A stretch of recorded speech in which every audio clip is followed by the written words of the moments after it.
श्री नारायण और जगन्नाथ मंदिर पुनः प्रतिष्ठा उत्सव और कलश शोभा यात्रा कटक जिला सालेपुर ब्लॉक चांद्रादेईपुर ग्राम पंचायत रे श्री श्री नारायण और श्री श्री जगन्नाथ मंदिर प्रतिष्ठा विशाल कलश शोभा यात्रा अनुष्ठित हो जाइछि। आज दिन 9 घंटिका समय नदी रे पूजा अर्चना करी सेठरू एक विशाल कलश शोभा यात्रा बाहरी चंद्रादेईपुर और लुणाहार ग्राम परिक्रमा करी श्री श्री नारायण मंदिर रे पहुंचीथिला। एही कलश शोभा यात्रा रे ग्राम एवं एहार आखपाख अंचलरू बहु संख्यक महिला माने सामिल होइथिबा सहित तांको मध्यरे बहु उत्साहित देखिबाको मिलिथिला। नमस्कार, जय जगन्नाथ। मो नाम हूँ मोनालिसा त्रिपाठी, बापा ना सुदाम कुमार त्रिपाठी। यहाँ आम गाँ आज हूँ मंदिर उद्यापन दिवस। मंदिर आम पुराणा मंदिर से जेहेतु रास्ता काम हो मंदिर आम एपटू आस आम छोट बेलू ठाकुर को बहुत विश्वास करे। पिलाटी दिन मुझे ठाकुर को विश्वास करे। बापा जेहेतु आम पूजा करती तो मंदिर जहाँ भी हुए रथ यात्रा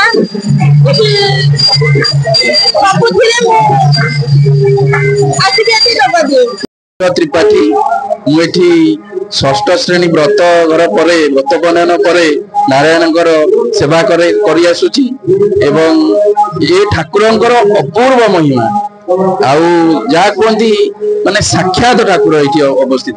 आज एक अलौकिक घटना घटिला। आज थिला मोर उपवास उपवास रे दिन 2:30 जाए किछि खाई नथिली। सेठू घरे कहले फलमूल एठू नना को आनीथिली किछि भोग दवा पाई यज्ञ रे। सेठू एठी जने नना सेवायत हमर सेवा करूथिले, गुप्त सेवा थिला, बेश थिला। सेठू कहले भोगटा एठी देई दियो थाउ। पुणी सेठू किछि समय पर मु सेठू आसिली। मु कहले नहीं भोगटा यज्ञ घरे दिया जीवो। अधघंटा पर तो आसिली से आमर पंडित जे पूजा करुले से सेपटे मत कहले आपण कौन कौ चाहूँ। मुझे भोगटा टे नेबी ना भोगटा बा नारायण पाखे होगी अच्छी नौना मुझे कहली से फल भोग मैंने मुझा तो चाहूली दिन 3टारे सेऊ अंगूर मैंने कदली मत स्वतंत्र से फल भोग नना देले खाइबा कहले तुम्हें पेटे खाओ और थालीटा नहीं जाओ। यहाँ हूँ आज अलौकिक घटना। सालेपुर अंचल जय जगन्नाथ ध्वनि रे प्रकंपित होई उठितला। तेबे मंदिर रे कलश शोभा यात्रा पहुंचबा परे सेठारे नीतिकांति अनुसार पूजा अर्चना आरंभ होइतला। स्थानीय बासिंदा नारायण ठाकुर बड़ भक्त नारायण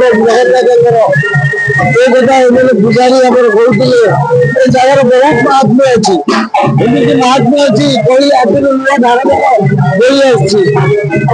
पिलाटी दिन ठाकुर को देखी अच्छी जिते जहाँ भी मागी जो भक्त जहाँ भी मागी ठाकुर जमी सब आम पाखे रखी जन पूजा वंशर पिला ठाकुर महात्म्य कहले रचरे ये जगार लोक मैंने आगे जावाई भय करते साक्षात नारायण को से दर्शन भी कर जगह बालीचंद्रपुर पर्यटन भी लोक मैंने कहे किंवदंती कौन अच्छी ठाकुर आम चलती प्रतिमा प्रतिमा ये ठाकुर ठाकुर को आप कथा कहले ये कथा शुणिबे हाँ कहले से डाक शुणिबे ये कहबी मोर जो कके पूजा करती खाली रात बहुत कांदी ठाकुर जिते आस्थान से जगह को गला बेलू आखिर गाड़ी मनुष्य लुह बाहरी ठाकुर डाकुआ ठाकुरटे तार जो लीला कहीं पाई पंडित श्री समीर कुमार दास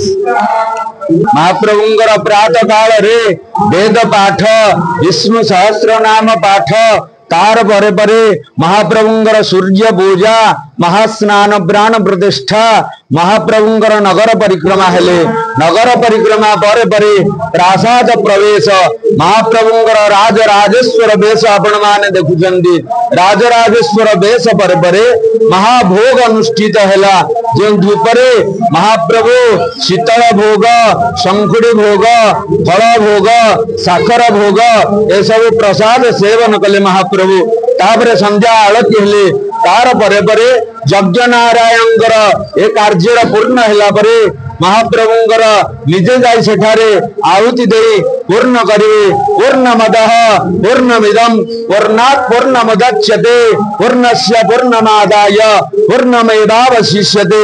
एवं आसंता काली गुरु पूजा, सूर्य पूजा, गो पूजा, यज्ञ आहुति, विग्रह मानकर महास्नान, न्यास, प्राण प्रतिष्ठा, पूजा आरती और पुष्पांजलि एवं मंदिर प्रतिष्ठा उत्सव 10-12-2024 तारीख रु आरंभ होई 11-12-2024 तारीख जे यथाविधि अनुसार अनुष्ठित होइछि।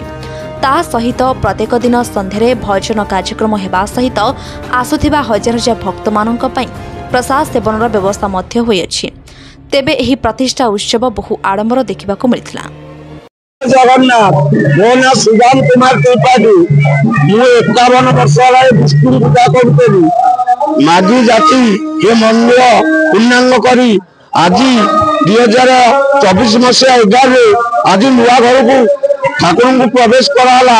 ये कथा भक्त माने गहरी दान धर्म करके प्रभु को मुझे स्थान को नहीं आसती। प्रभु कि खरा वर्षा काकर से रही आज प्रभु नुआ घर गाई मो प्रभु आज शांति रही एति आज्ञा कहूँ आपण मानकु नमस्कार।